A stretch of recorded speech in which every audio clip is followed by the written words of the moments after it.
하루에도 수백 개씩 쏟아지는 경제 뉴스들. 복잡하고 재미없고 깊이가 없어서 실망하셨습니까? 복잡한 건 쉽게, 쉬운 건 재밌게, 재밌는 건 깊게 전해드립니다. 언더스탠딩. 유튜브에서 언더스탠딩을 검색하세요. 네. 네. 자, 또 어려운 얘기 하러 왔습니다. 언더스탠딩. 네. 아웃스탠딩 아니고 언더스탠딩. 저희는 네. 밑에 있습니다. 밑에. 자, 오늘은 최근에 해봐야 어제 오늘이죠. 네. 암호화폐 가격이 많이 떨어졌어요. 급락했다. 예. 특히 이더리움이, 비트코인도 만만치 않게 떨어지고. 그랬다고 하더군요. 예. 그래서 뭐 그냥 주식 내리니까 같이 내리나 보다 하기에는 낙폭이 너무 좀 깊기도 했어요. 예. 그래서 예. 왜 무슨 일이 일어난 건데 하고 여러 번 여쭤봤더니 뭔가 일이 생겼더군요. 그게 무슨 일이 거기까지밖에 생겼는데 모르겠어. 무슨 일이 생겼다는데 무슨 일이 이렇게 봤는데 생겼어. 그 정확하게 잘 모르겠습니다. 그래서 오늘은 그걸 좀 네. 얘기를 들어보려고 전문가를 또 한번 초빙을 했습니다. 예, 오늘 모실 분은 FN 가이드의 정재훈 과장님인데 네. 이분은 최근에 화폐 관련해서 네, 이 책을 책을 하나 쓰셨어요. 쓰셨어요. 예. 그 책 저자로서 책 얘기를 좀 들어보려고 모신 거는 아니고 예. 오늘 무슨 일이 있는 거야? 도대체 어떤 분한테 얘기를 들어야 돼 하다가 네. 이분이 잘 아신다고 해서 아하. 이분 모셨습니다. 예, 암호화폐 경제학. 어. 아무튼 오늘 무슨 일이 있는지 저도 같이 배워볼게요. 잠시 후에 네. 돌아오겠습니다. 이제 채팅창에 있는 분들은 다 이제 저희 식구들 같잖아요. 네. 저에 대해서 잘 아니까 코인 불실로. 안건희님이 코인 불신론자 2% 속으로는 좋아할 듯. 그러니까 이번 아이템은 특히 2%가 좋아할 게 뭐가 있습니까? 네. 내가 거봐 뭐 이런 거 아니에요? 거봐 내가 경고했지. 그러니까 저는 뭐 코인에 대해서 하여튼 저를 납득시키지 못했다. 코인이 나를 납득시키지 못했다고 생각을 하긴 하는데 네. 저는 다만 그 어떤 주제든 간에 저 말고 다른 분들이 다 잘 되는 걸 원합니다. 네. 제가 무슨 박애주의자라서가 아니라 예. 다른 분들이 잘 되고 돈도 잘 버시고 그래야 제 일자리가 보존이 돼요. 무슨 말씀인지 아시죠? 즉 다들 잘 되셔야 아유 2%가 하는 그저 뭐 3% TV 진행자 그런 거 안 해. 그렇지. 다들 뭐 때문에 망하고 하면 슬슬 와서 이제 저 거기 가서 저 진행 좀 해보겠습니다. 뭐 이러면 아 나 힘들어. 네. 그럼 그분들보다 더 잘해야 되고 아주 피곤합니다. 그래서 코인은 저를 납득시키지 못했지만 코인 하시는 분이든 주식 하시는 분이든 예. 다들 잘 되셔서 저하고는 마주치지 않았으면 좋겠다. 그런 생각은 해요. 예. 얘기가 길어졌네요. FN 네. 가이드의 정재훈 과장님, 암호화폐 경제학의 저자, 어서 오십시오. 안녕하세요. 네, 안녕하세요. 네. 만나뵙게 돼서 반갑습니다. 네. 저희 3프로 TV에는 처음 출연이시네요. 네, 처음입니다. 예. 맨날 보기만 하다가 이렇게 나오니까 네. 굉장히 긴장이 되네요. 긴장하실 거 없습니다. 그렇진 않습니다. 저희 잘 몰라서 코인. 근데 잘 모르는 분들한테 설명하는 게 더 어려워요. 네. 그죠? 최대한 좀 그렇죠. 쉽게 좀 해주세요. 네, 알겠습니다. 코린이한테 한다 그러나 생각하고. 저희도 모를 권리가 있지 않습니까? 그렇죠. 그 모름의 자유를 누리고 싶습니다. 아니 네, 알겠습니다. 댓글창에도 보면 진행자들이 너희는 그런 것도 모르냐 하면서 뭐라고 그러고 그 혼내는 댓글도 꽤 있어요. 그래서 아는 척을 좀 해야 되나? 그런가? 하여튼 모릅니다. 저희는 모르기 때문에 무슨 일이 있었는지 네. 좀 기초부터 설명해 주세요. 네, 예. 알겠습니다. 하여튼 지금 있는 일, 이번 일들 이번에 이더리움이 왜 폭락했어요? 왜 이렇게 폭락했느냐? 일단 이더리움이 이번에 폭락하게 된 건 어떻게 보면은 셀시우스로 인해 벌어진 뱅크런 현상이라고 볼 수가 있을 것 같은데요. 네. 이게 그 이더리움이 왜 폭락하게 됐고 셀시우스가 왜 셀시우스로 인해서 왜 뱅크런이 벌어졌는가를 알기 위해서는 네. 먼저 이더리움 2.0을 알 필요가 있어요. 이더리움 2.0. 네. 네.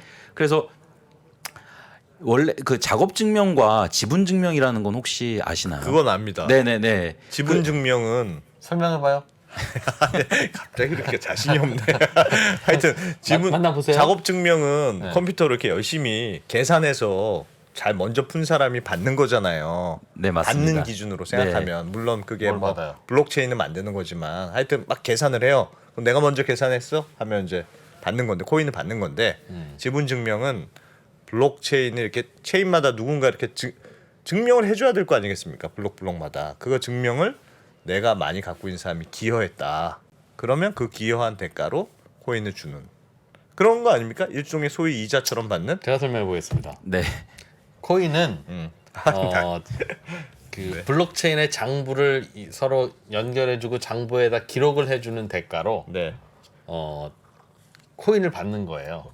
그렇지. 그 기록이라고 하는 걸 사실은 채굴이라고 하기도 하고, 그렇죠. 채굴의 결과 혹은 기록의 결과로 거기에 장부에 기록이 남고 계속 이제 돌아가는 건데 내가 그 말했잖아요. 지금까지는 열심히 채굴 기록을 해야 코인을 주는데 네. 그 채굴 기록이라는 게 이런 거래가 존재하고 발생했음을 내가 확인함 이런 뜻이거든요. 네, 그러니까 도장만 찍어주면 되지. 굳이 뭐 이렇게 채굴을 하고 기록을 하고 해서 왜 컴퓨터를 힘들게 하냐. 그래서 그러지 말고 암호화폐를 많이 갖고 있는 사람들끼리 다수결로 이런 거래가 있었으면 확인함. 이렇게 해서 그 다수결로 결정하면 그냥 거래가 있었던 걸로 하자. 그리고 다수결의 그 투표에 참여한 투표자들에게 코인을 나눠주면 되지 않냐. 보상으로. 굳이 그렇게 막 채굴하지 말고. 비슷합니까? 그렇게 저도 대충 이렇게 알고 있는데. 네, 지금 말씀해 주신 게 맞는데요. 네. 사실은 이걸 좀 더 기술적으로 들어가 보면은 예. 사실 지금 기술적이진 않았어. 이프로님이나 두 분 다 네, 굉장히 잘 설명해 주셨어요. 맞는데 굉장히 잘 설명해 주셨는데요. 예. 이것서 왜 그렇다면은 작업 증명이랑 지분 증명이라는 게 들어갔나 생각을 해보면은 예. 이게 가장 중요한 게 블록체인 그 크립토는 탈중앙화하지 않습니까? 네. 그러니까 누가 발행했고 이 발행이 진짜고 그러니까 어차피 비트코인이나 이더리움은 전부 다 데이터 덩어리니까 예. 이게 진짜인지 가짜인지를 확인할 수 있는 방법이 없어요. 네. 그 예. 신뢰할 수 있는 발행 주체가 없기 때문에 그렇죠.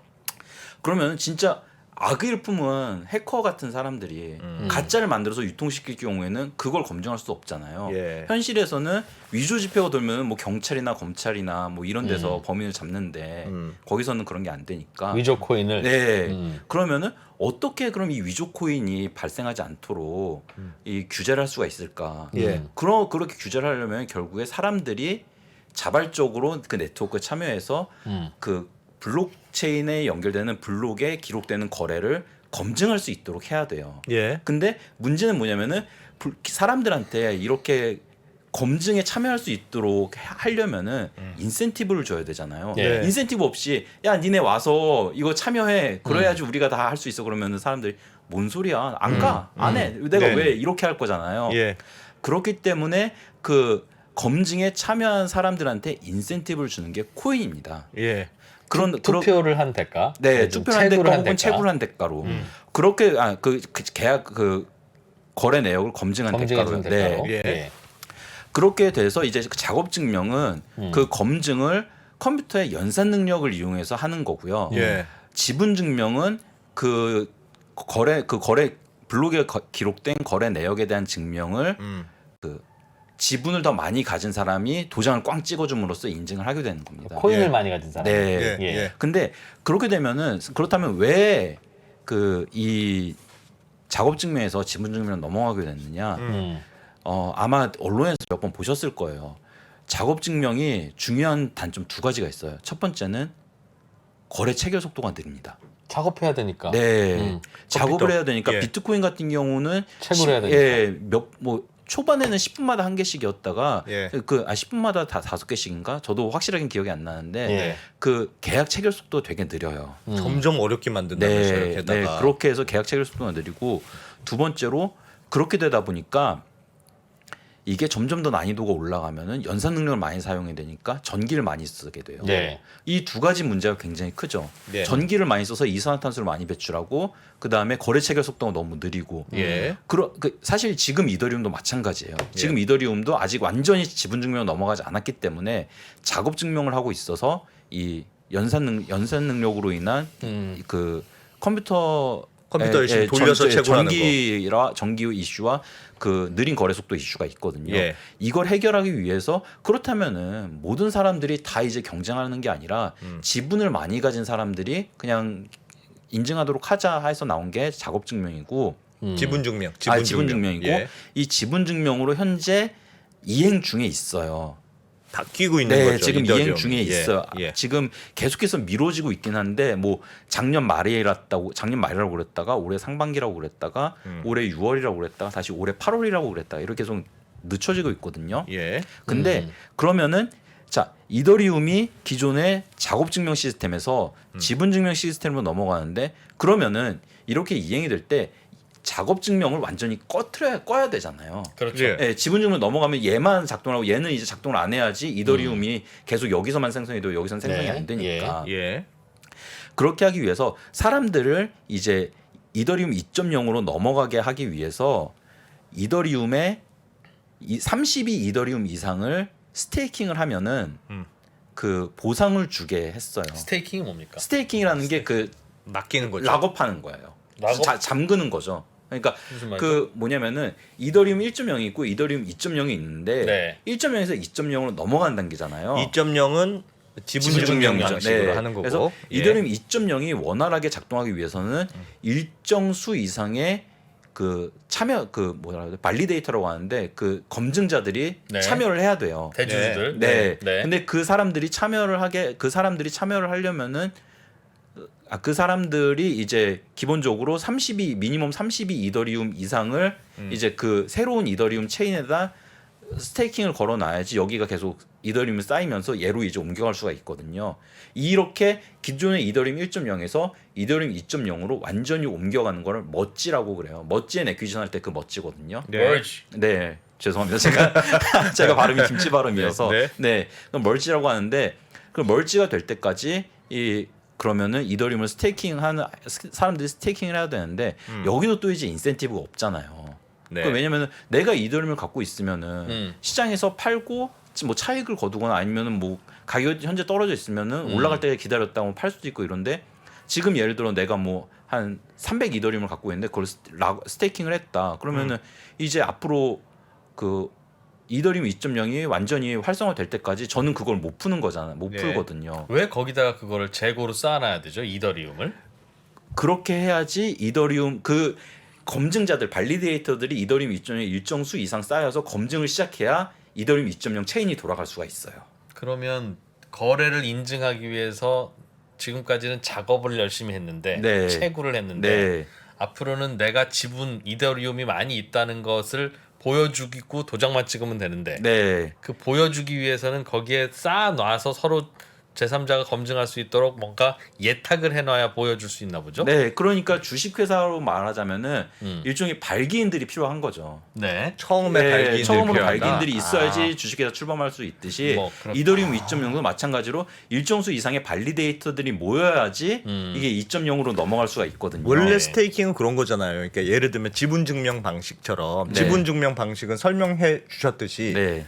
지분은 많이 갖고, 그러니까 코인을 많이 갖고 있는 사람이 유리해요. 네. 그럼 내가 막 이만큼 갖고 있으니까 내가 도장 찍어주면 자 검증된 거지 이렇게 하는 거잖아요. 네, 그렇죠. 근데 개인은 많이 갖고 있진 않잖아요. 그러니까 한 사람한테 몰아주는 거야. 네. 그 이진우한테 내가 몰아줘 코인을. 네. 이 사람 저 사람 모아줘. 그러면 내가 많은 코인을 갖고 있는 사람이 되잖아요. 아 그럼 투표한 거네요. 그래서 그렇죠. 네. 도장 찍어주고 대신 너는 나한테 맡겼으니까 그럼 내가 받은 거 중에 너 얼마 줄게. 그게 네. 일반적인 스테이킹의 개념이잖아요. 네네네. 예금하듯이. 그쵸.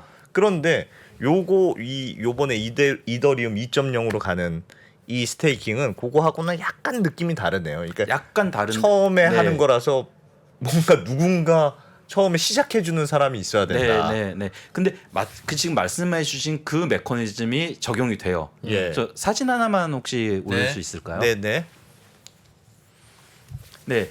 지금 보시면은 예. 말씀하신 것처럼 이더리움을 32 이더리움 이상 스테이킹을 해야지 내가 보상을 받는데 네. 개인들이 32 이더리움이면은 지금 가격이 떨어지기 전에 1 이더리움이 한 2,300 할 때는 네. 거의 6천만 원, 4천만 원 돈이잖아요. 네. 없죠. 굉장히 큰 돈이란 말이에요. 예. 그러면 이걸 그 스테이킹하기 힘드니까 지금 보시는 사진에서 라이도라는 업체가 있어요.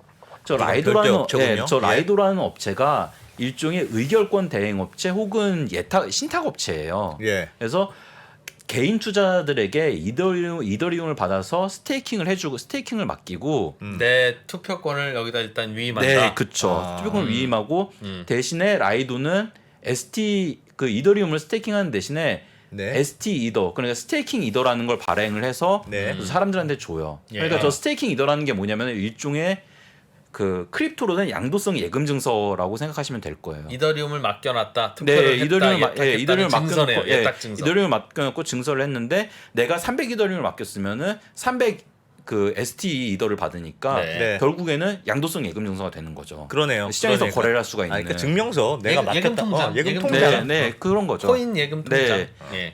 그런데 이제 여기서 재밌는 게 저 예. 라이도에서 ST 이더를 받은 사람들은 예. 그렇다면은 저 ST 이더를 받고 나서 또 그냥 갖고만 있을 수는 없잖아요. 집에만 보관하기 너무 아까워. 네. 예금 통장. 예, 그러니까요. 이걸 어떻게 좀 돌렸으면 좋겠어요. 예. 결과적으로는 그러니까 이게 뭐랑 비슷하냐면은 결과적으로는 2008년 금융위기 당시에 자산유동화 증권이랑 비슷하다고 저는 생각을 해요. 예. 왜냐면은 자 이더리움을 스테이킹을 하고 ST 이더를 받았어요. 예. ST 이더를 그냥 가만히 갖고 있으면 문제가 안 생기는데 지금 보는 사진에서 자 사진 혹시 다시 예. 네. 아 ST 이더를 받았어요. ST 이더를 받고 증명서를 있으면은 받아서. 네, 저 증명서를 받았죠. 그냥 갖고만 있으면 문제가 안 생기는데 저걸 갖고 있기가 아쉬우니까 저걸 유동화를 시키려고 셀시우스라는 회사가 네. 이제 ST 이더를 받고 그 받은 거에 70%에 해당하는 이더리움을 대출을 해줘요. 저 셀시우스라고 하는 곳은 일종의 대부업체 같은 곳인가 봅니다. 네, 그럼? 그렇죠. 대부업체 혹은 은행. 자기들이 네. 갖고 있는 이더리움을 주는 거죠. 그렇죠. 자기네들이 갖고 있는 걸 수도 있고 아니면은 ST 이더와 이더가 1대1로 스테이킹이 돼 있기 때문에 이더리움 ST 이더를 받아서 시장에다 팔고 그걸로 이제 어차피 70%니까 셀시우스는 일종의 깡이네 깡. 그러니까 예를 들면 이더리움 증명서를 받고 그렇죠. 이더리움 예치증서 예치증서 담보 대출. 담보 대출 그쵸. 100을 네. 받고 70 진짜 이더를 주는 거니까. 네, 그렇죠. 그럼 ST 이더라고 하는 이더리움 예치증서도 네. 시장에서 사고 팔 수 있습니까? 그렇죠. 시장에서 사고 팔 수가 있죠. 그러니까 저 셀시우스가 저런 짓을 할 수가 있는 거죠. 그럼 ST 이더 즉 네. 이더리움 예치증서를 그냥 팔아도 되고 네. 맡긴 다음에 팔아도 되고 네. 아니 그러면 팔기 아까우면 셀시우스에 맡기고 네. 70% 일종의 예금 담보 대출 같은 걸 네. 받는다. 예. 과장님 그러면 예를 들면 저기 셀시우스에서 내가 받은 증서를 네. 주고 이더를 70을 또 받잖아요. 네. 그거를 또 라이도에 가서 또 파킹합니까? 그렇게 할 수도 있고요. 그러니까 ST 이더를 계속 돌아가는 거잖아요. 네, 그렇게 해서 저게 뭐랑 비슷하냐면은 어. 중앙은행의 신용창조랑 과정이 유사해요. 그러니까 뭐냐면은 30% 깡을 하고 70%만 해주는 거를 역으로 생각해 보면은 네. 지급 준비율이 30%라는 얘기가 되거든요. 그러네요. 그러니까 결국에는 이더리움이 3배로 부풀어지는 거죠.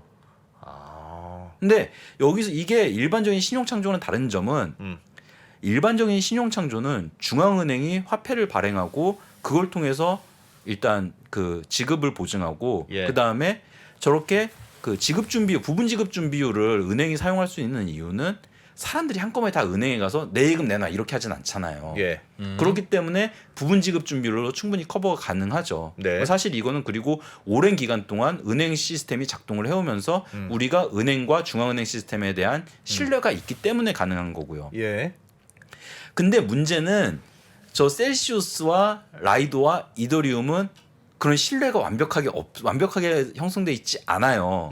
그렇기 때문에 이 뱅크런의 시초는 셀시우스가 제 기억이 확실하진 않은데 8천억 달러인가 정도 지급 불능 상태에 빠졌다는 소식이 돌면서 네. 사람들이 뱅크런을 한 거예요. 아까 그 표를 한번 다시 계속 네. 볼까요? 아.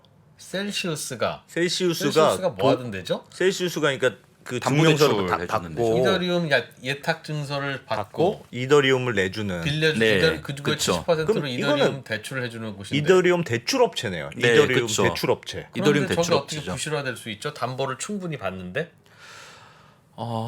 그게 어떻게 셀시우스가 부실화됐는지는 저도 지금 확실하게는 하기야 은행원이 그냥 해먹을 수도 있는 거니까. 그럴 수도 있고 가장 지금 큰 요인 중에 하나는 저 셀시우스도 그 루나테라에 묶였다. 그러니까 이게 크립토가 하나의 크립토만 있는 게 아니라 한 크립토를 그 다른 인터체인을 해가지고 다른 크립토에 위탁을 해서 운용을 할 수가 있거든요.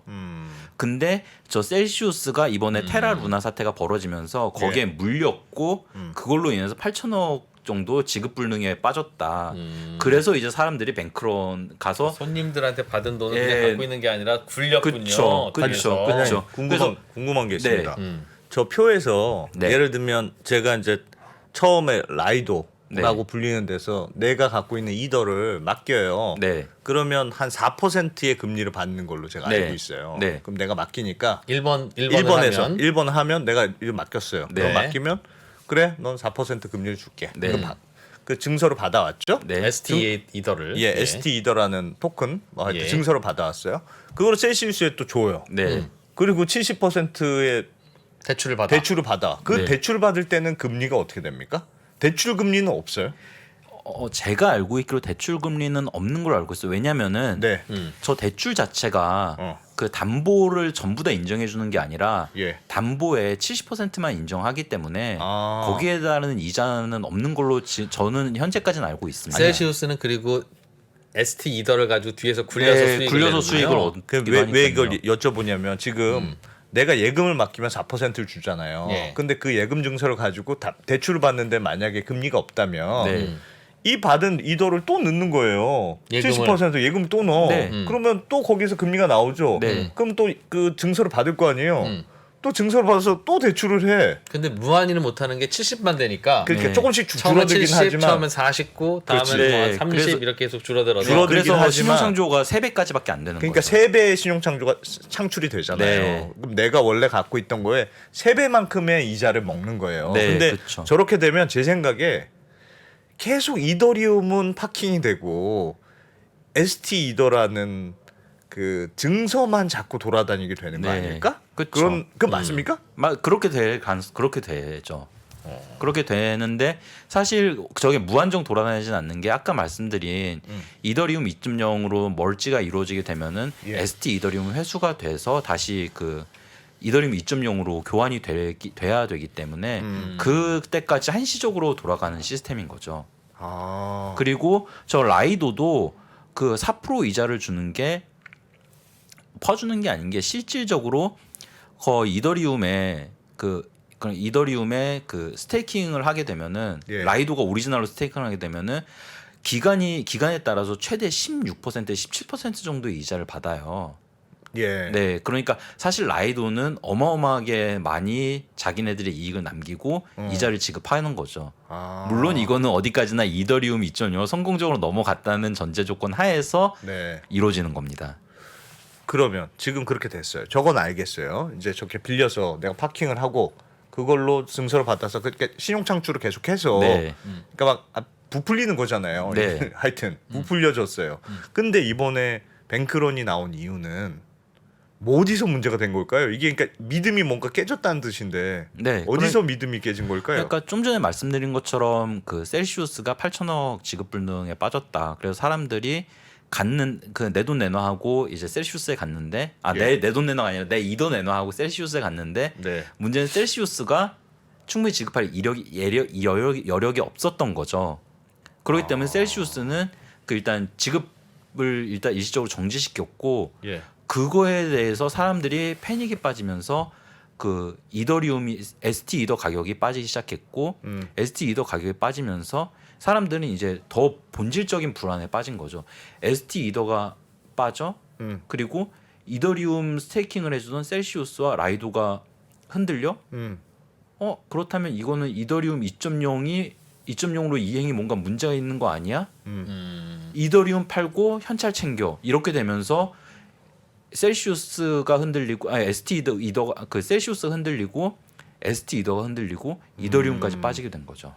자, 아까 전에 말씀해 주셨듯이 저기가 증명서를 말고 ST 네. 이더라는 지급 증명서를 네. 받고 70%까지 대출을 해줬는데 네. 그건 말씀하셨던 대로 30%의 지급 준비율을 갖고 있는 셈인데 네. 이게 30% 설마 30% 이상 한꺼번에 다 바꾸러 오겠어? 하고 계속 70%씩은 대출해주고 네. 나머지는 그냥 자기가 돌려서 썼을 텐데 한꺼번에 예를 들면 셀시우스라는 회사가 아무리 생각해도 불안해 네. 라고 생각되면 30% 이상의 사람들이 내 증소를 만큼 다시 이더리움을 돌려다오. 그렇죠. 그게 퐁 터졌다. 네. 사실 이게 탈중앙화랑 크립토라는 걸 보고 이 사태를 보니까 굉장히 새삼스럽게 느껴지는데 사실 이거는 금융 관점에서 보면은 예. 굉장히 오래된 사건이에요. 왜냐면은 은행에서 그러니까 지금처럼 중앙은행의 화폐 발행권이 독점적으로 이루어지기 전에는 예. 은행에서 자발적으로 자신들이 갖고 있는 금의 예치량만큼 화폐를 발행했어요. 예. 말 그대로 탈중앙화죠. 어떻게 예. 보면 금에 의존해서 한 거니까. 근데 그렇게 되다 보니까 결과적으로 유동성이 부족한 한 은행이 지급불능 상태에 빠져버리면은 이게 다른 은행 다시 설명할게요. 그렇게 자유롭게 화폐를 발행하는데 은행 하나가 잔고가 부족해서 지급불능 상태에 빠져요. 예. 그러면은 그 은행이 지급불능 상태에 빠지는 걸 본 예금자들이 불안함에 너도 나도 할 거 없이 은행에 달려가서 자기 예금을 찾으려고 하겠죠. 네. 그렇겠죠. 이게 뱅크런인데 네. 이 뱅크런이 발생하면은 무서운 게 뭐냐면은 그 최초 근원지가 됐던 그 은행보다 다른 은행들. 그러니까 예금 규모가 작거나 고객 수가 적거나 신용도가 낮거나 이런 은행들은 무조건 파산할 수밖에 없어요. 거기부터 돈 뺄 테니까. 예, 거기서부터 돈을 빼니까. 그럼 이 뱅크런이 한바탕 금융시장을 휩쓸고 지나가면은 살아남는 거는 최초의 진원지보다 더 자산 규모가 크거나 더 신용도가 높은 은행밖에 없거든요. 예. 이 사태가 터졌던 게 뭐 이탈리아 중세 르네상스 이탈리아에서 터졌었고, 예. 그다음에 암스테르담에서 그다음에 대항해 시대 암스테르담에서 터졌었고, 가장 유명한 걸로는 이제 18세기에 그 런던에서 그 당시만 해도 이제 뱅크 오브 잉글랜드의 화폐 발행권이 독점되지 않았을 때인데 네. 그때 이제 뱅크 오브 잉글랜드에 거의 필적한다고 하는 오버랜드 앤 건이라는 그 머천트 뱅크가 있었어요. 예. 걔네들이 파산하게 되면서 런던 금융시장 전체가 그 위기에 처하게 되거든요. 그때 이제 영국의 총리이자 그 제1 재무장관은 아니고 예. 재무를 총괄하는 어떤 카운슬의 그 의장이었던 로버트 필이라는 영국 총리가 예. 필 은행조례, 그러니까 필스 액트라는 걸 만들어서 예. 영국 은행으로 하여금 법으로 규정되고 그 금 보관량을 초월하는 범위 내에서 재량껏 화폐를 발행할 수 있도록 해요. 이게 그 최종 대부자, 그러니까 랜더 오브 더 레스트 리조트로서 중앙은행이 금융위기를 극복할 수 있게 된 첫 사례고 예. 이때부터 이제 중앙은행이 본격적으로 최종 대부자 역할을 하면서 뱅크런과 금융위기를 극복할 수 있게 되거든요. 예. 자, 여기서 우리가 봐야 될 건 뭐냐면은 탈중앙화를 통해서 은행이 자유롭게 하다가 뱅크런이 터졌는데 그걸 수습하려고 중앙은행한테 이제 그 권한을 줬어요. 예. 네가 하여튼 무슨 큰 일이 있으면 화폐 찍어가지고 막아줘. 막아라 그거잖아요. 예. 그래서 실질적으로도 2008년 금융위기도 그렇게 했었죠. 네. 양적 완화하고 그다음에 화폐 발행해서 이제 구제금융 지급하고. 예. 근데 사람들이 이 크립토가 나오게 된 게 제가 책에 쓰기도 했지만 결과적으로는 그 금융위기 때 그 내가 낸 세금으로 중앙은행이 월스트리트 지원해주고 그다음에 월스트리트 금융회사들이 그걸로 이제 성과급 지급하는 거 난 못 보겠다. 예. 중앙은행 없어져야 된다. 이렇게 생각한 사람들이 그 그러니까 탈중앙 자체가 좋은 게 아니라 예. 규제가 싫어서 사람들이 만들기 시작한 게 크립토거든요. 네. 그러니까 결과적으로 보면은 기술적인 측면에서는 발전을 했을지 모르겠지만 예. 금융시장의 전체 어떤 메커니즘 측면에서 놓고 보면은 더욱 후퇴를 한 거죠. 옛날로. 탈중앙화하라는 네, 게 탈중앙화라는 게 뭔가 미래지향이 아니라 네. 과거를 회귀하는 거다. 역사를 보면. 네, 그러니까 블록체인 그래요? 기술이라는 그 기술만 놓고 보면 굉장히 팬시하고 예. 뭐 최첨단이고 그럴 것 같은데 그 본질을 놓고 보면 사실상 그 뭐 르네상스 시기부터 그 18세기 영국의 19세기 초 영국의 오버랜드 건의의 파산까지 예. 여러 차례 반복돼 왔었던 그 뱅크런과 금융위기를 단시 그냥 형태만 바꿔서 재현하는 거에 불과하거든요. 그러니까 암호화폐 코인으로 이더리움이든 그 뭐든 간에 요즘 디파이라고 해서 은행 2%가 이제 혼자 화나 있을 때는 은행 놀이라고 표현하고 함부로는 얘기할 그냥 금융기관처럼 네. 하는 역할을 이제 예. 하고 있는데 받고 금리 주고 하죠. 예. 그러니까 사이버 세계에서 코인 세계에서의 금융이든 실제 세계에서의 금융이든 네. 그 금융은 불안합니다. 그렇죠. 은행이 언제 튈지 언제 사고가 날지 그래, 모르니까. 그래. 근데 현실 세계에서는 그거를 두 가지가 맡고 있죠. 하나는 금융감독원. 네. 수시로 들어가 봐서 뭐 잘하고 있는지. 네. 또 하나는 그 배수에는 그 뒤에는 중앙은행. 네. 무슨 일이 터지면 우리가 돈 찍어서라도 막아줄게. 네. 그리고 급하면 뛰어가지 마. 5천만 원까지는 우리가 무조건 예금보험까지 예, 해줄게. 예금보험제도 그쵸. 예금보험공사. 네. 그 세 가지가 있으니까 그나마 믿고 하는 거잖아요. 그쵸. 네. 똑같은 일을 하면서 예금보험공사도 없고 중앙은행도 없고 금감원도 없으니 이런 일이 비일비재하게 일어나죠 당연히. 그렇죠. 그러니까 그걸 누가 어떻게 막을 거예요? 네. 그래서 사실 제가 뭐 몇 번 개인적으로는 그 사적인 자리에서는 지인들한테 얘기하기도 했었는데 예. 그 앨런 머스크가 트위터에서 예. 뭐 비트코인으로 테슬라 결제하도록 하겠다 아니면 뭐 도지코인이 앞으로 유명해질 거다 이렇게 트윗을 올려서 도지코인이 뭐 가격이 폭등하고 비트코인 가격이 올라가고 그랬었잖아요. 예. 되게 웃기는 일이거든요, 사실은. 왜냐면은 만약에 정상적인 금융시장, 그냥 주식시장이나 그런 데였었더라면은 앨런 머스크는 부당 내부 거래로 당장 그렇죠. SEC에 철퇴를 맞아요. 맞거든요. 맞아요. 그러니까 이렇게 부당 내부 거래 혹은 아니면은 어떤 그 정보를 가진 사람이 자신의 가진 정보로 시장을 교란하는 행위가 예. 영웅시 다수의 시장 참여자들에게 영웅시되고 그게 아무런 거부감 없이 받아들일 수 있는 시장이라는 것 자체가 예. 역으로 크립토 시장이 얼마나 취약하고 무책임한 시장인지를 보여준다고 생각을 해요. 제가 봤을 때 최근 들어서 나오신 과장님이 크립토 전문가 중에 가장 2%하고 성향이 지금 비슷해. 와. 그래서 아니 사실 제가 그 네. 암호화폐 경제학이라는 책을 쓰기도 했지만 네. 제가 저 책을 쓰면서도 신경을 썼었던 게 예. 단순히 뭐 사실 서점 가보면은 투자 알려준다 아니면 뭐 어떻게 앞으로 이게 어떻게 세상을 바꿀 거다 이렇게 해준 책들은 굉장히 많거든요. 네. 근데 저는 그런 사람은 아니고 저는 어쨌든 전공이 금융경제학이니까 예. 제 전공 관점에서 도대체 사실 돈이라는 게 뭔지도 사실은 사람들이 잘 모르잖아요. 돈을 우리가 일상에 쓰고는 있지만 네. 그래서 네. 돈이 왜 나오게 됐고 돈이 어떻게 받아들여지고 여기서 금융이 어떻게 나오고 됐고 이런 금융과 금융의 어떤 발전 측면에서 봤을 때 크립토가 왜 나오게 됐고 예. 얘네들이 기술적으로는 어떤 게 좋고 반면에 취약한 건 어떤 게 있고 그다음에 이런 거를 좀 생각하면서 이 시장을 보자라는 거를 말하고 싶었어요 저는. 그다음에 사실 근본적으로 저는 말씀하신 것처럼 어떻게 보면 이프로님과 가장 예. 성향이 맞는다고 그렇게 네. 생각할 수도 있을 것 같습니다. 굳이 섭외를 안 해도 될 뻔. 내가 얘기할 걸 그냥. 궁금한 게 하나 있습니다. 네. 네. 이 조금 전에도 잠깐 이 구조를 설명해 주시는 네. 과정에서 예. 신용 창출, 네, 통화량이 늘어난다고 말씀하셨는데 네. 실제로 그렇습니까? 즉 우리가 은행에다가 돈을 예금하고 네, 또 다른 사람이 가서 은행에서 대출을 받으면 네, 대출 받은 사람도 돈이 생겼고 예금한 사람도 그 다음 나가서 내 예금한 거 주세요 하면 그 돈 찾아갈 수 있잖아요. 네, 갑자기 돈이 두 개가 됐네? 그렇죠. 이게 신용 창출이잖아요. 그렇죠. 네. 그런데 대부업체에 가서 돈을 빌리면 네, 대부업체에서 돈 빌려준 그 대부업자는 내가 돈 갚을 때까지는 자기는 돈 못 쓰잖아요. 차용증이 있을 뿐이지. 그렇죠.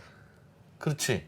그러니까 이거는 신용 창출이 되는 게 아니거든요. 네, 근데 지금 말씀해 주셨던 이 이더리움의 이 ST 이더 뭐 내지는 뭐 이 대출 구조는 네, 신용 창출이냐 아니냐. 근데 만약 신용 창출이라면 이더리움이 계속 생성된다는 거 아니겠습니까? 네. 아주 쉽게 네, 그렇죠. 그냥 대출을 받아가는 그 순간. 네, 그런데 코인은 돈이 새로 생길 수는 있는데 그건 치열한 채굴 과정을 통해서만 생기잖아요. 네, 심지어 비트코인은 그거가 더 이상 통화량이 늘어나지 않도록 채굴 과정을 점점 더 어렵게 만들잖아요. 네, 그렇죠. 그런데 쉽게 대출받아서 이더리움이 생기면 이거는 채굴도 아니고 지분 증명도 아니고 괜히 돈이 생긴 거니까 네, 그거는 아니겠죠? 그건 이미 존재하는 이더리움을 서로 주고받는 대부업체 구조겠죠. 그렇죠. 서로 존재하는 돈을 주고받는 대부업체 구조인데 네. 은행 신용 창출이 아니라. 엄밀히 말하면 은행의 신용 창출은 아닌데 문제는 뭐냐면 저렇게 ST 이더와 이더리움이 왔다 갔다 하면서 적어도 장부상으로는 그 증가된 것처럼 보이는 거죠. 그러니까 이더리움과 이거는 사실 눈속임인데 이더리움과 ST 이더가 1대1로 패깅이 돼 있는 것 때문에 생긴 눈의 착각이에요. 예. 왜냐면은 지금 이프로님께서 말씀하신 것처럼 신용창조는 내가 A라는 사람이 은행 갖다 돈을 맡기고 그다음에 B라는 사람이 돈을 빌려가고 이렇게 되면서 이제 실질적으로 중앙은행이 발행한 거 이상으로 화폐가 시중에 유통이 되면서 화폐량이 늘어나는 게 그게 신용창조인데 예. 이더리움의 어떤 이 스테이킹 시스템은 그런 식으로의 신용창조는 아니에요. 단지 그 이 장부상에 기록된 예. 이더리움과 ST 이더리움의 총합이 3배로 뻥튀기가 된다는 거기 때문에 엄밀한 의미에서의 그런 신용 창조는 아니지만 예. 성향상 그리고 이더리움과 이 스테이킹과 패깅의 이 메커니즘을 고려하면은 그것과 비슷하다. 파생 상품이 들어간 느낌이네. 그렇죠. 파생 상품이 네. 사실은 들어가면서 이더리움을 맡기고 네. ST 이더라는 예탁 증서를 받으면 네. 그걸 이건 끝내야 되는데. 이더리움이 아닌 거예요. 그렇죠. 근데 이걸 돈처럼 막 쓰니까 이더리움이 2개 생긴 거네? 그런 거와 생각을 마찬가지 착각하게 만드는 마찬가지 거죠. 효과가 있는 예, 거네. 지금 이프로님께서 굉장히 잘 말씀해 주셨는데 저희가 은행에 그 예금을 하고 양도성 예금 증서를 받는다고 그래서 예. 양도성 예금 증서로 뭐 백화점 가서 옷을 산다거나 하진 식당 않죠. 가서 그렇게 할 수는 없잖아요. 네. 양도성 예금 증서는 그 자체가 하나의 금융 상품인 거니까. 예. 그리고 어떻게 보면 양도성 예금 증서도 파생 상품이죠. 예. 예금을 기초 자산으로 한 파생 상품인데 네. 말씀하신 것처럼 ST 이더라는 것도 그렇게 파생 상품이라고 그러네요. 생각할 수가 있고 그렇기 때문에 굉장히 또 역으로 ST 취약해지는 이더라는 건 갖고 받았으면 맞아요. 그걸 그냥 서랍에다 넣어놔야 되는 건데 그럼 괜찮았지. ST 이더도 이더야라고 예. 생각하고 이더도 돌아다니고 ST 이더도 돌아다니니까 이더 하나 가지고 이더 2개가 막 돌아다니는 상황이 되니 그러니까 어느 날 누가 가서 야 내 이더 내놔 그러면 이게 싹 줄어들어야 되니까 그쵸. 누가 책임지지 않으면 답이 없는 거죠. 그러니까 당연히 뱅크런이 생길 수밖에 없는 거죠. ST 이더 먼저 인출하기 게임이 벌어지면 네. 그러네요. 그러면은 당연히 뱅크런. 아니 근데 코인 세상에서는 예를 들면 중앙은행은 없고 감독원은 없어도 네. 뭐 이렇게 회의도 하고 우리 이러지 말자. 아니면 혹은 너무 우리가 뭐 하면은 지분 이렇게 투표를 해서 네. 우리 앞으로 이더리움은 이렇게 하기로 하자. 뭐 이런 걸 한다면서요. 그렇게 의사 결정을 집단적으로 모여서 한다면서요. 그러면 네. 이렇게 신용 창출이 막 일어나면 야 이거 불안한 거 아니니? 우리 이런 건 하지 말자. 뭐 이렇게 하면 안 됩니까? 사실 그게 굉장히 크립토가 취약한 것 중에 하나인데 네. 그렇게 그 의사 결정권자들 그러니까 노드라고 하는데요. 네. 그 노드들이 투표를 통해서 뭔가를 결정할 수 있는 거는 일반적으로 그 해당 블록체인에 굉장히 중요한 문제가 생겼을 때만 가능해요. 예. 그러니까 이거를 그 이쪽 업계 용어로 포크라고 그러거든요. 포크? 네, 포크 예. 분기라고 하는데 예. 이게 뭐 그 나이프 포크 할 때 그 포크예요. 아, 그 네, 포크요? 네, 그 포크예요. 네, 예. 그 포크인데 이게 그 하드 포크랑 소프트 포크가 있거든요. 예. 하드 포크는 뭐냐면은 완전히 기존의 체인과 새로 생긴 체인이 별개의 새로운 체인이 되는 거고 소프트 포크는 기존의 체인에서 몇 가지 문제점을 수정해서 계속 가는 건데 예. 이렇게 할 수 있는 거는 기본적으로 그 블록체인의 문제에 한해요. 근데 이번 사태 같은 경우는 이더리움 자체의 문제가 아니라 예. 이더리움을 가지고 스테이킹을 하고 그걸로 다시 담보를 받아서 대출해주고 이러는 이더리움 외부에서 발생한 문제이기 때문에 네. 말씀하신 것처럼 그 이더리움의 노드들이 투표를 통해서 이거 하지 말자고 할 수가 없게 되는 거죠. 그러면 그 아까 전에도 지금 이제 이더리움이 막 가격 급락하고 네. 이더리움 자체에서 이렇게 소위 말해서 옛날에 서브프라임 모기지처럼 네. 파생 상품으로 막 했던 게 지금 신용 문제가 생긴 거예요. 네. 그러면 거기서 이제 하나 터진 거예요. 그럼 이게 아까 전에도 그런 말씀 얼핏 하셨던 것 같은데 다른 코인이나 확산된다고 볼 수 있어요? 그렇게 볼 수가 있죠. 사실 이게 이번 셀시우스 사태가 예. 그 이 크립토 업계에서 굉장히 크게 작용할 수가 있는 게 예.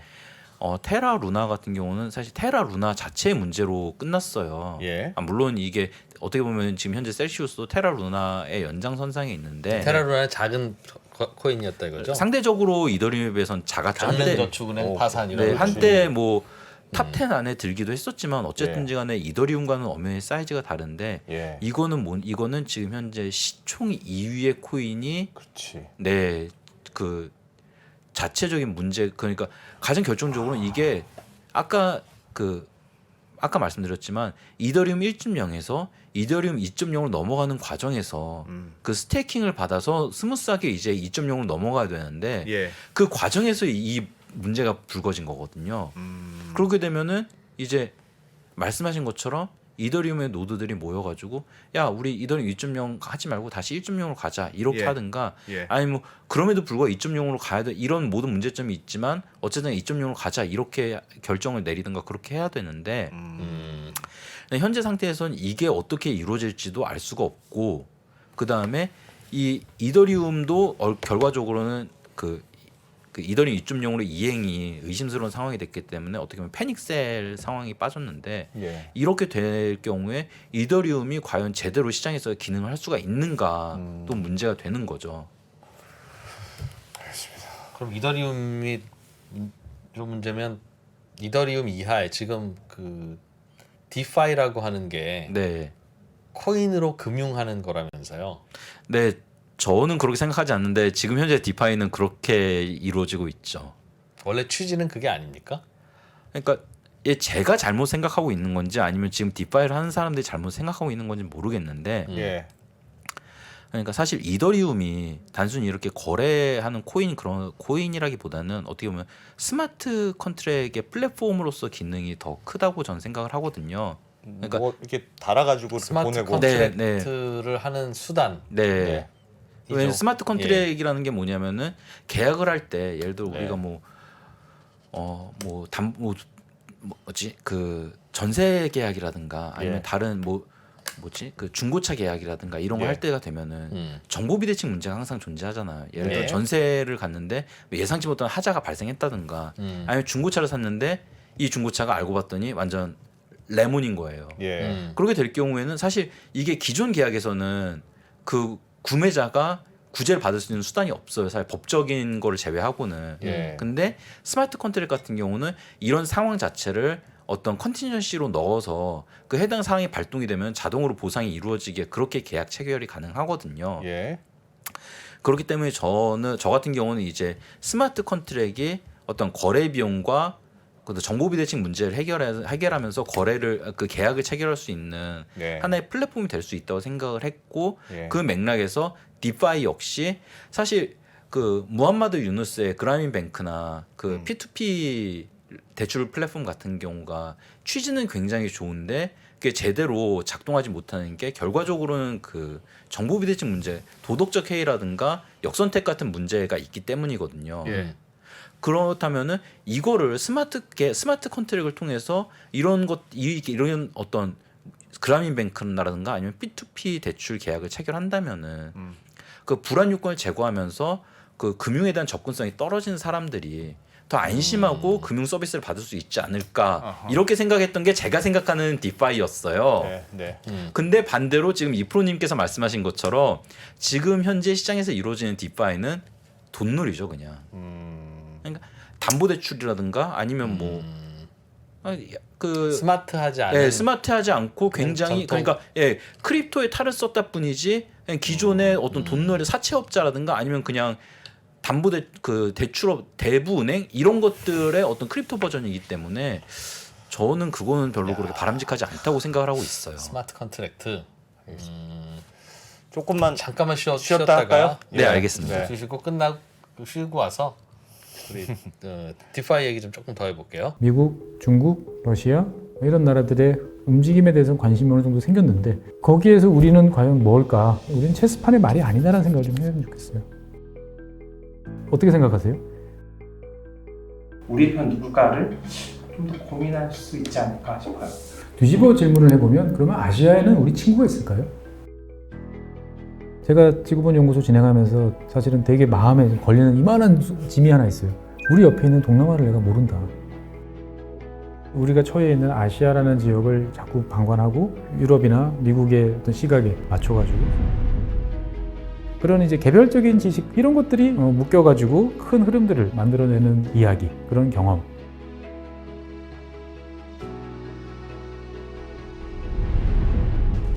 작고 잡다한 지식이라도 그것들을 절대 무시하지 말라. 나는 그건 되게 긍정적이고 그런 지식들을 연결해서 말 그대로 위즈덤이잖아요. 정말 현명해지고 뭔가 남들하고는 좀 차별화된 그러한 관점 그리고 그러한 비전